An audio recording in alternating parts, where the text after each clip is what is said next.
Today I am going to be making myself a Viking linen shift.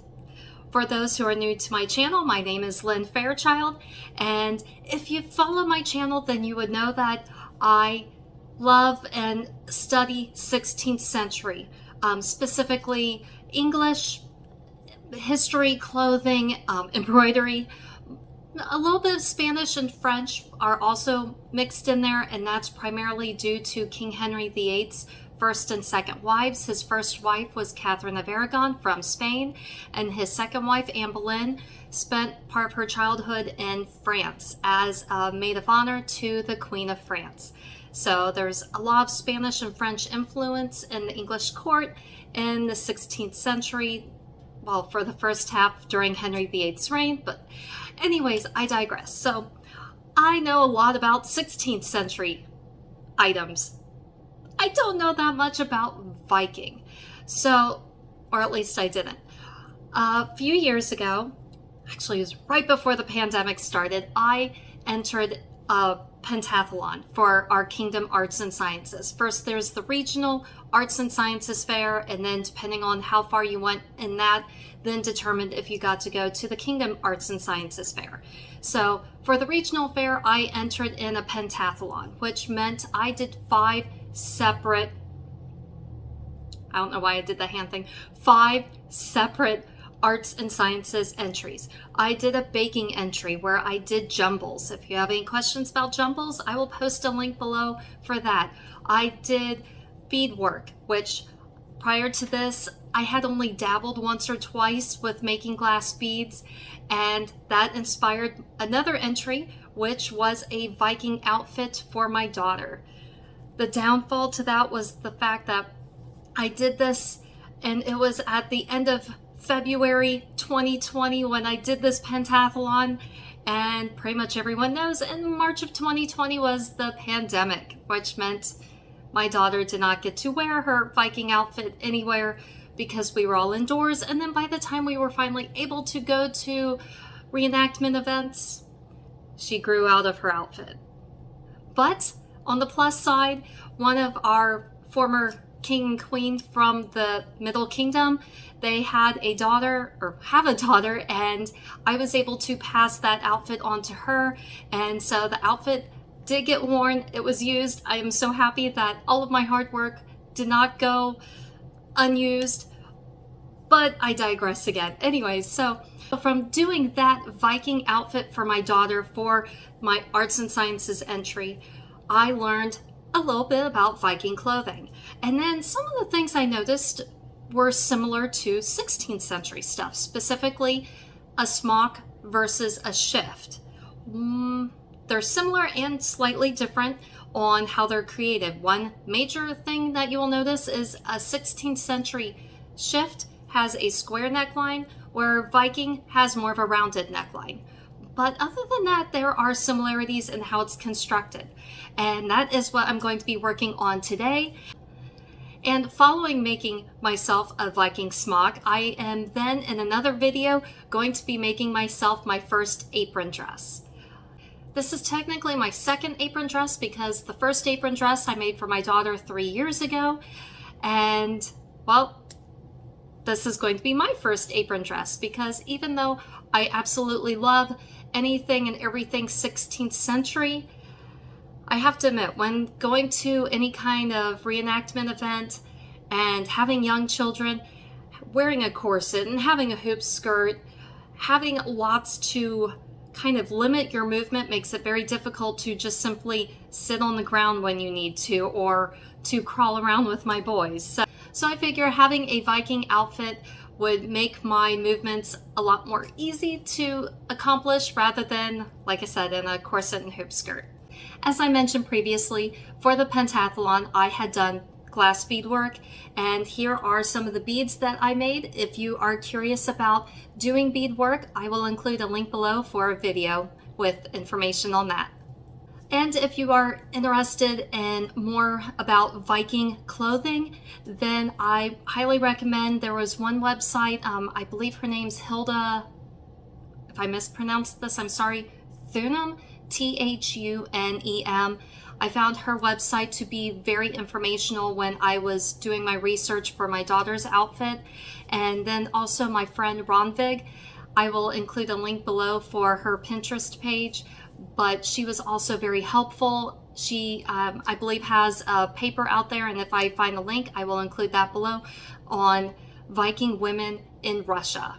So she is very knowledgeable, and I was very grateful to her for her information and guidance when I was working on this project for the outfit for my daughter. And now, on to making my Viking shift. I am currently measuring out the fabric to then cut out the main part of the body of the shift. And here's me chasing my youngest son away off of the fabric. So I have folded over the fabric, and this will be the front and the back side of the shift.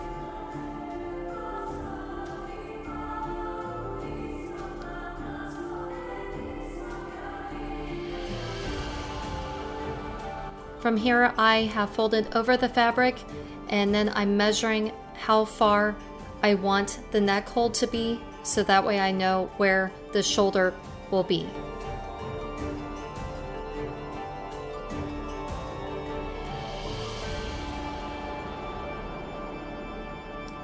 Now I'm going to start measuring out where exactly the neck hole should be. And since I don't have chalk available right now, I'm going to be using pins to create the shape that I want for the neck hole.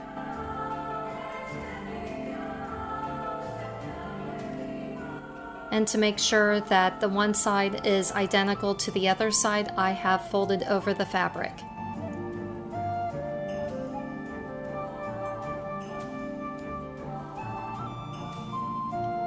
Now I have my neck hole pinned out.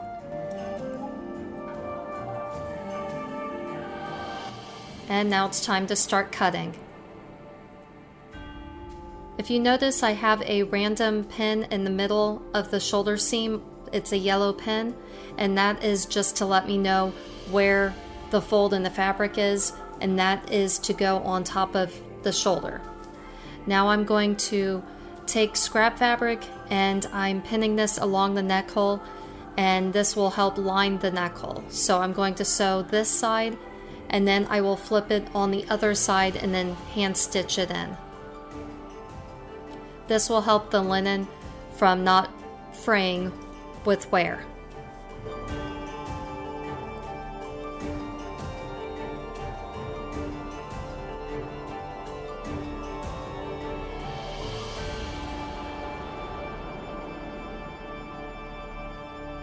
Now I'm pinning out more fabric. This is going to be, I call them gores, but they're technically, I think they're called godet, G-O-D-E-T.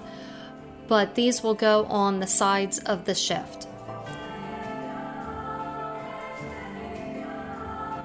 And these pieces that I'm cutting out, they will be a triangle shaped piece.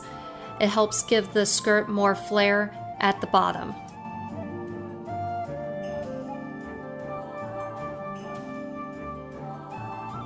Here I'm using the scrap fabric left over from the inside of the neck hole that I cut out.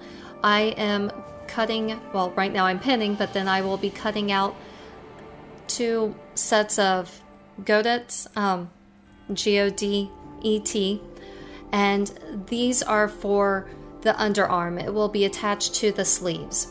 So first you cut out a square, then fold it in half, and then you will cut along the diagonal line there to create 2 triangles.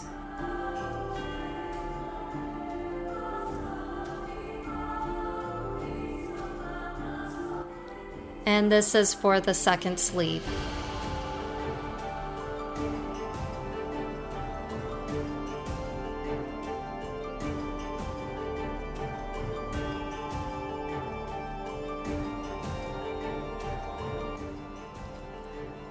Here I am pinning out fabric for one of the sleeves.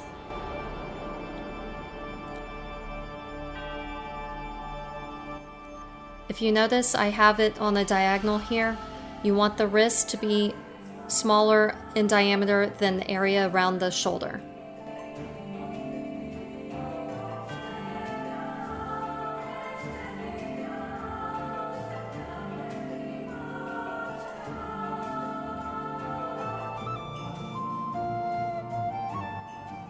So it's a trapezoid shape.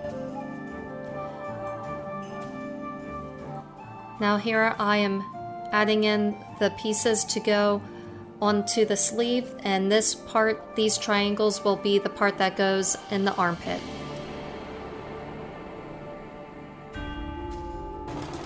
Time for sewing. As I mentioned before with the neck hole, I sewed the one side and now I'm flipping over the fabric to pin it down, and then I will hand stitch this in place. That's because I'm doing my best to have only hand stitched seams visible. All machine sewn seams are hidden from the eye. And this is me hand stitching the collar around the neck.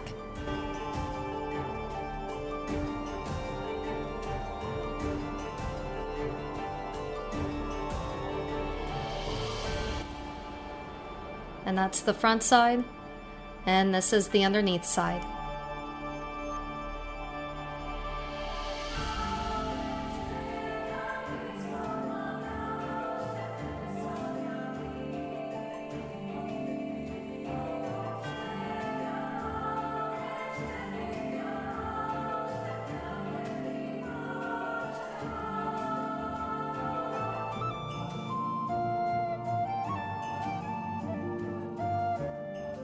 Here I am finding where the center is on the sleeve, and that is where I am going to put the sleeve where the yellow pins are on the shoulders. This way the sleeve will be on the same, both the front and the back. And time for more sewing. Now that I've attached the sleeves and the gores to the dress, now I am pinning the sides of the shift together. I will start from the wrist, and then I will sew one seam going up the sleeve and then down the body. And this is the other side of the shift.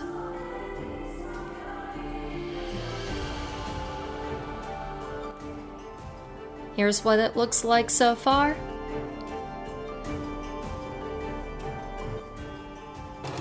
And time for more sewing. Now I am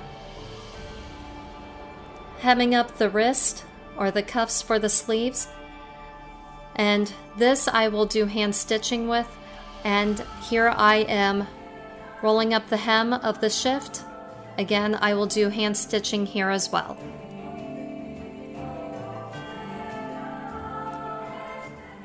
This is the edge of one of the sleeves. And here's what the underneath side looks like, and the front side.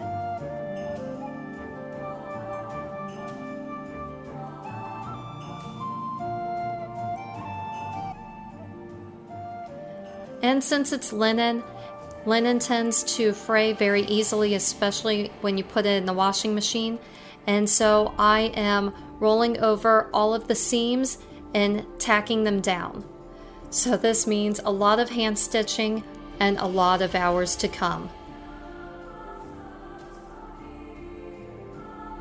Here I am hemming the hem of the shift.